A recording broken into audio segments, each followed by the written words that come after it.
रेखा के पिता दिल्ली में किसी तरह अपने और अपने परिवार का पेट पाल रहे थे, पर एक दिन अरे रमेश, तुम्हारी बेटी के तो समझो भाग्य ही खुल गए। वकील लड़के का रिश्ता आया है। अरे वाह, कब करना चाहते हैं शादी? वो लोग तो जल्द से जल्द ही करेंगे। बाकी शाम को मैंने रेखा को देखने के लिए बुला लिया है। तेरा घर छोटा है तो तुम लोग मेरे घर ही आ जाना। राकेश और उसकी बीवी सारी तैयारी के साथ रोहित और रेखा की शादी कर देते हैं। लेकिन अगले ही दिन देखो रेखा, शादी भले ही हो गई है, लेकिन तुम ये मत सोचना कि मैं किसी जोरू के गुलाम टाइप रहूंगा। रेखा को रोहित की बात अजीब लगती है। मैं ये तो सोच भी नहीं सकती और ना ही चाहती हूँ, लेकिन शादी के अगले ही दिन इस तरह की बात की उम्मीद भी नहीं थी। रोहित रेखा के मुंह से ये बात सुनकर गुस्सा हो जाता है। अरे, काफी जबान भी चला लेती हो।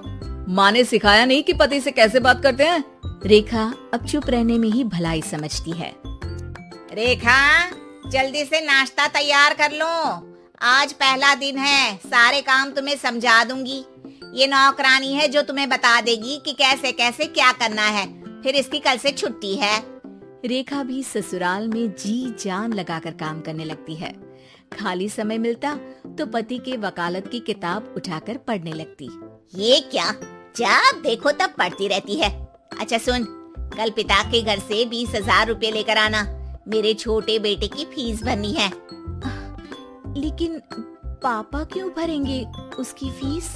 अरे वाह जी वाह, पापा क्यों भरेंगे? तो ये बता, हम क्यों रखेंगे तुझे यहाँ? क्यों खाना देंगे फ्री में? अरे, क्योंकि मैं बहू हूँ इस घर की।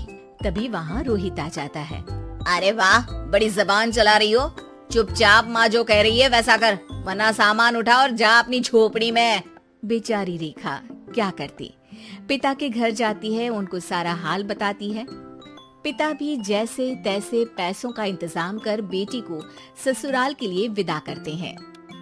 देखा, अब कहाँ से आए पैसे? अरे बहुत माल है तुम लोगों के पास, बस सीधी उंगली से निकालते नहीं। नहीं माँ, पापा ने अपनी मोटरसाइकिल बेचकर पैसों का इंतजाम किया है। पता नहीं अब वो ऑफिस कैसे जाएंगे। अरे वाह भाई, ये भी हम सोचे। खैर, जैसे तैसे दिन बीतते हैं। रेखा जहाँ एक प्यारे से बेटे की माँ बनती है, तो वहीं उसका वकालत की किताब में ज्ञान और गहराता जाता है। हे भगवान, बुरे फंसे। ये केस तो लगता है कि मैं हार ही जाऊंगा। देखिए, मैंने आपकी इस केस की फाइल पढ़ी थी। इस केस को जीतना बहुत ही आसान है। वाह भाई वाह, यहाँ वकालत की डिग्री लेकर भी मैं समझ नहीं पा रहा हूँ, और तुमने रोटी बनाते बनाते ही केस समझ लिया। अरे जाओ जाओ, जाकर मुन्ने को संभालो। केस मैं संभालूंगा। ए लड़की सुन, जाकर अपने बाप के यहाँ से 3 लाख लेकर आ। पूरा घर फिर से बनाना है। छोटे की शादी करूंगी तो छोटी बहू को कहाँ रखूंगी? पूरा घर तो तूने घेर रखा है। ऐसा मत बोलिए माँ जी, पापा इतना पैसा कहाँ से लाएंगे? अब तो वो रिटायर भी हो गए हैं। हाँ, तभी तो बोल रही हूँ, रिटायरमेंट के पैसे तो मिले होंगे ना। लेकिन वो अगर आपको दे देंगे तो बुढ़ापा कैसे काटेंगे? रोहित रेखा की बात सुनकर गुस्सा हो जाता है। ए सुन, चल अपना सामान उठा, अपना बच्चा उठा और निकल यहाँ से। रेखा के लाख आग्रह के बाद भी रोहित और उसकी सास उसे घर में नहीं रखते। पापा, मैं तलाक चाहती हूँ। बेटा, मेरे पास वकील के पैसे नहीं है। पापा, आप मुझे वकालत करवा दीजिए, अपना केस मैं खुद लड़ूंगी। इस बार रेखा के पिता भी उसे ससुराल ना भेजकर रिटायरमेंट के पैसों से वकालत करवाते हैं।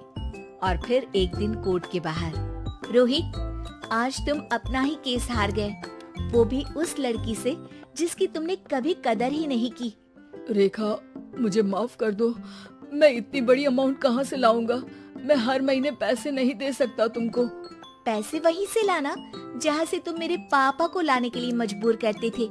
एक पिता अपनी बेटी की शादी उसकी खुशहाली के लिए करता है, ना कि सारी जिंदगी कर्जदार बनने के लिए। अरे, मेरे ही बेटे की किताब पढ़ पढ़ कर ज्ञान बांट रही हो।